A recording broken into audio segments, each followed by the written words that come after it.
Alright, good day mga bay. Ito na naman po si Bert Amplayo para sa ating Bert Talks Daily. At sa ngayon, we're gonna be talking about the budget that was slashed in the upcoming 2023 national budget na pinagdidebatihan pa sa Kongreso. Alam naman natin yung Mindanao is nasa southern part of the Philippines and the second largest island next to Luzon. And of course, there's that need for Mindanao to develop and to progress dahil nga sa ilang dekadang nakakaraan, ilalim sa mga nagdaang administrasyon ay tila bagay napababayaan ang development na kinakailangan ng isla ng Mindanao na dapat sana ay mabibigyan ng pansin kasi nga dito ay maraming problema sa insurgency. Halimbawa, yung ilang dekada ng Moro Rebellion at saka yung New People's Army NPA Communist Rebellion. So kailangan natin ng mga developments para nang sa gayon ay yung mga ibang parte ng Mindanao ay mafe-feel na parte pa rin sila ng Pilipinas at may pakialam yung gobyerno ng Pilipinas nang sa gayon ay at least man lang ma-minimize yung resentment at hindi pagkakaunawaan between the national government and ilan sa ating sektor sa Mindanao. Buti na lang, meron tayong isang kongresista na taga Mindanao, taga dito sa amin sa 2nd District ng Cagayan de Oro, ang nagfa-fight talaga para ma-retain, if not increase the budget allotted for Mindanao next year. So, ito yung balita mismo. No? Sabi dito, Salan seeks more funding for Mindanao in 2023 budget. Ito yung kongresista namin sa pangalawang distrito ng Cagayan de Oro, si Congressman Rufus Rodriguez. Trailblazer at prime mover ng interes ng Mindanao doon sa Kamara de Representante. Sabi pa dito, a lawmaker on Friday appealed to Congress to restore the 22 billion pesos slashed in the appropriations for Mindanao in the proposed 5.268 trillion pesos 2023 national budget. During the briefing at the Development Budget Coordination Committee, or DBCC, Cagayan de Oro City Representative Rufus Rodriguez said a total of 628 billion pesos has been allotted to Mindanao next year from the 650 billion pesos this year. Ibig sabihin, bumaba yung budget na allotted for Mindanao for next year. He said Mindanao should get its fair share of national resources, arguing that the national government should increase its funding instead of reducing it. Mindanao is left behind again. I am calling on all House of Representatives members from our island to join us in working with a return of 22 billion pesos to our constituents. That's the least we can do, maintain the 2022 level if we cannot increase it, Rodriguez said. Tama naman yung ginawa ni Rufus Rodriguez. Kailangan naman talaga na at least man lang ma-maintain. Hindi dapat tapisan yung budget para sa Mindanao kasi ang laki ng ambag at kontribusyon ng Mindanao para sa ikaunlad ng ating bayan. At sa ilang dekadang dumaan, ilalim sa iba't ibang administrasyon, basically napag-iiwanan ang Mindanao sa ibang parte ng Pilipinas. Kung tutuusin, napakalaki ng ambag ng Mindanao sa pangkalatang development at ekonomiya ng bansa. So buti na lang may mga representante tayo in the person of our 2nd District Representative Rufus Rodriguez na who is willing to fight for what is just and right for Mindanao. Okay? Pagpatuloy natin. He cited the 2020 census showing that the island's residents totaled 26.3 million, or 24% of the country's total population of 109.6 million. He added that Mindanao contributes 17% of the nation's yearly total output of products and services. If we reckon our island's budgetary share and its economic contribution, it should be entitled to at least 895 billion pesos, he said. Sabi pa nga niya, kung tutusin, dapat ang budget ng Mindanao base sa contribution nito is 895 billion pesos dapat ang matatanggap ng Mindanao. Ngayon, nasa 628 ang proposed budget para sa Mindanao. Tinapesan galing sa 650. When in fact, and in reality, dapat sana ang matatanggap ng Mindanao is 895 billion pesos. Malaking tulong na to para sa pagpapa-develop ng ating isla sa Mindanao. Rodriguez said executive and legislative branches should work together to promote inclusive growth by dispersing development and pouring more resources in areas that are less developed or not developed at all. Ang dami ng mga hindi na di-develop na mga areas sa Mindanao dahil nga sa kakulangan ng budget. Bagay na hindi makatwiran. Sapagkat kung tutuusin, ang daming na-contribute ng Mindanao sa pangkalatang ekonomiya, pati na rin yung sa peace and order ng ating bansa na dapat sana i-address. Kaya nga may mga rebellion na nangyayari dito sa isla ng Mindanao kasi nga some sectors in the society felt like they are neglected by the national government. One way of manifesting your neglect towards the people, especially here in Mindanao, is that for the national government to slash funds intended for the entire island. He noted that Mindanao is where 7 of the top 10 poorest provinces are located and requires affirmative action through bigger budget allocations and rural government services. So ibig sabihin, 7 sa 10 mga pinaka-poorest na mga probinsya ng ating bansa nandito makikita sa Mindanao. Ibig sabihin, dapat lang talaga pagtuunan ng pansin, bigyan ng pondo, bigyan ng karampatang suporta galing sa national government at hindi dapat tapyasan.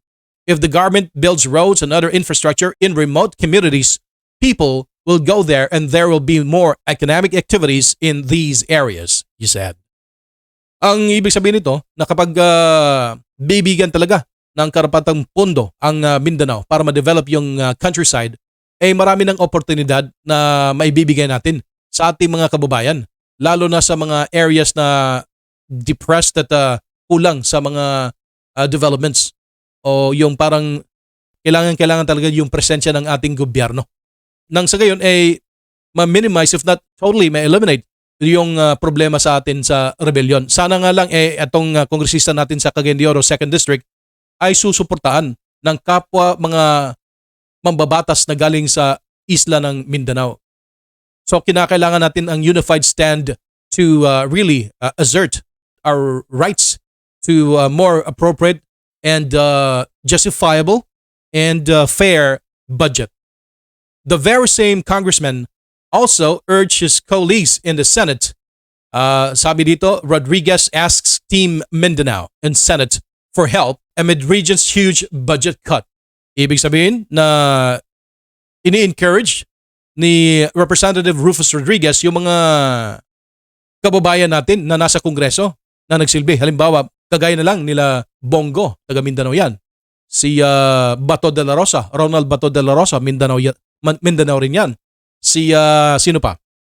Pimentel, taga Cagayan de Oro yan. At saka yung yung Senate President Juan Miguel Zubiri na taga Bukidnon, which is part of Northern Mindanao. So sana itong mga mambabatas na galing sa Mindanao ay magkaisa para tulungan na ma-secure yung budget na para sa Mindanao. Hindi na kailangan pang tapyasan kasi nga kung may rehiyon man sa Pilipinas na talagang nangangailangan ng tulong, suporta at sustained budget, if not increased budget, ito na yung Mindanao. Para naman yung problema sa insurgency ay bababa. Kasi pag may mas maraming mga infrastructure developments like kagaya ng mga daanan, mga highways, mga ganong klase mga infrastructure projects ay makakapag-open yan ng economic development sa mga lugar kung saan kung meron ng mga halimbawa oportunidad sa trabaho at iba pang developments maiengganyo yung mga sektor na resentful sa pagpapabaya ng ating national government for the longest time. So dapat increasean, if not kung hindi man pwede at least man lang ma-maintain yung budget na 650 billion pesos para sa Mindanao. Ito, yung mga senador, si Zubiri, Senate President, na taga Bukidnon, si Pimentel, Minority Floor Leader na taga Cagayan de Oro. Ito naman si Robin Padilla, hindi siya taga Mindanao pero yung puso niya malapit sa Mindanao. At saka siya yung nagsusulong ngayon sa sistemang federalismo na dapat natin na i-adopt sa bansang Pilipinas na sana ay mabigyan ng pansin ng iba pang mga mambabatas. Ito yung Mindanao, no? Malapit lang to sa Sabah. Sabah, ibang usapan naman yan. It's supposed to be part of the Philippines, but then again, it's a different story. And we're gonna tackle that matter soon. Sabi pa sa balita, now he said, I'm calling on all House members from our island to join us in working for the return of 22 billion pesos for our constituents. That's the least we can do. Maintain the 2022 level. He said Senate President Juan Miguel Zubiri, who is from Bukidnon, Senate Minority Leader Aquilino Pimentel III, who is from Cagayan de Oro, Senator Robin Padilla, a Muslim convert, and other senators should join their House counterparts in restoring Mindanao's budget. So there should be a restoration. There is a move initiated and spearheaded by Congressman Rufus Rodriguez na mapanatili at least man lang yung budget ng Mindanao. Hindi talaga dapat tapyasan at tanggalin yung ilang bilyon na malaking tulong sana sa isla. Kaya nga may natitirang rebelyon sa parte ng o sa mga sektor ng ating mga kababayang Muslim, halimbawa yung BIFF, Mauti Group at iba pa that somehow remains dormant as of now, yung MNLF at MILF na pwedeng anytime ay mag-aaklas kontra sa gobyerno. So kailangan hindi naman sa tinatakot natin yung gobyerno ng yung national government. But then again, that's precisely the reason why na merong mga rebellion na kagaya nito. Maliban sa mga Muslim brothers, meron din tayong mga rebelding NPA nang dahil yan sa kakulangan ng oportunidad.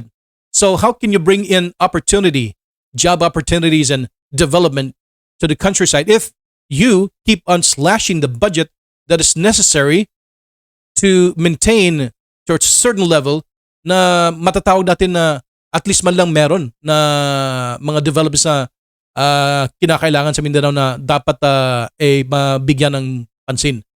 Halimbawa yung train system na matagal ang plano yan hanggang sa ngayon hindi pa, wala pang aksyon at wala pang konkretong nakikita nating groundworks na masasabi natin ito na, tuloy-tuloy na to. Wala kasi yung China mismo umatras na pag implement nung planong railway system ng Mindanao.